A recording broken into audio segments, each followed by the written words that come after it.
So you've already told us that the northeast intersection, you guys did a lot of work there. I realize it's not in the center of the village, but I also realize that there might be some resistance among some of these homeowners to give up a piece of the backyard or tearing down fences. Sure. So how acceptable is it to say that intersection where you did all the repair work is for village and your? Yeah, good question. All right, so this handout, in particular, it's looking at 16 blocks here that are all connected to this central place. That's become the heart of the village at that scale. But then there are other things that happen. Like in our Sunnyside neighborhood, this giant sunflower was painted there. Then 2 blocks away, a poetry plaza was created. Another block away, this sort of salmon-shaped covered gathering place of community sauna happened over here. So the placemaking activity started to radiate out. And right now, we're looking here, we're looking at one piece. This is like a cell of the village, really. So this intersection that we transformed over here, it's for more people. And what we're focusing on here is this scale. But this commons doesn't really compete with that commons, it complements that commons. So you're creating micro commons within the, Yeah, and layers and layers and layers of commons too. Okay, so the next bit is where we get really First look at mycelium sunlight.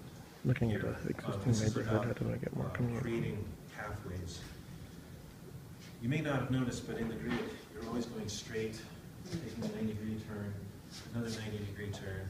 It even goes up to the house, you're like, to the kitchen, to your bedroom, then you lay down, on the table, usually. So, in the case of sort of weaving this, there's layers.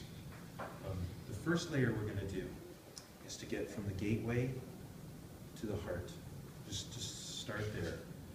Then we'll look at that and create pathways internally that connect us together. And then we'll create pathways across the street. And it'll look just very, very different. So far, though, I want to say, what we've done here could be done in a weekend for nothing. Already, it would become one of the most famous blocks in Victoria. And even the pathways that we put in. Anyway, let's do this. I'll just sprinkle a few pathways around. We don't have to use them all up yet. We shouldn't. We have 2 more steps to take. Are you assuming this is a block without? Are you assuming this is a block without fences? No, there's probably fences and stuff here.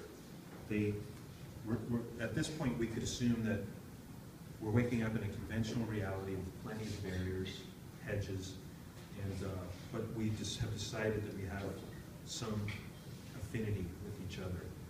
You know, it could be any number of scenarios, like, oh my God, the lights have gone down, and we need to be more secure with each other. So, like, you know, there's no electricity anymore, and there's no street lights. So how do we help each other to be connected and be more safe? That could be part of your scenario too.